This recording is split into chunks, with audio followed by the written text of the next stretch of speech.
Let's move on to exercise programming. I'll try to wrap this up so I don't want to spend a half hour on this, like trying to find ways that we disagree. I'm pretty sure that we program similarly.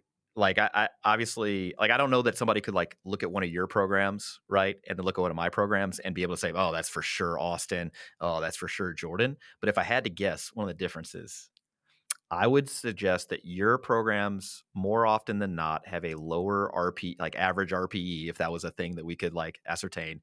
And then two, there is more of a like built-in progression within either the RPEs or the percentages being used. Like week to week, maybe the RPE goes up throughout a block, for example, or the intensity goes up over a block. Whereas mine is more like here's the first week, and we're going to keep running that as programmed for X length and see how you do. Once you stop responding to it, we'll change. But I'm more like static, where maybe yours is more dynamic.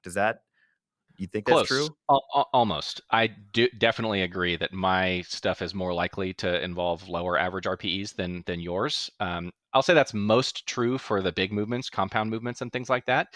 I will almost never program folks to hit 9 RPEs on like the primary lifts, for example, even like regardless of the rep target. I find that in training, it's most of the time the juice is not worth the squeeze, as you might say. Whereas on some, some supplemental movements like a lat pull down or something, or a cable row, I Send might it. let them go a little closer. Mhm.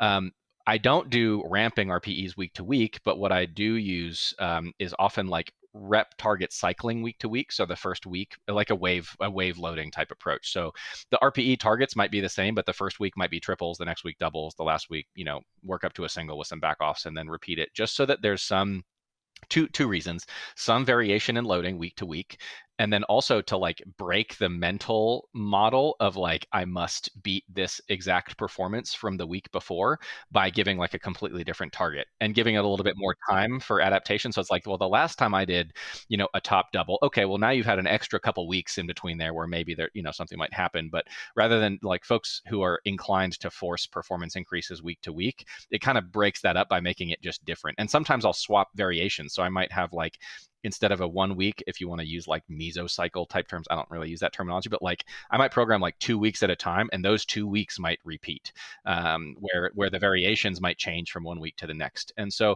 those are a couple strategies, but in general, if I had to guess, yeah, my stuff might be more varied and lower RPE, whereas your stuff might be more similar week to week, and you might drift into higher RPEs than I do, and that's reflective of our own personal training as well.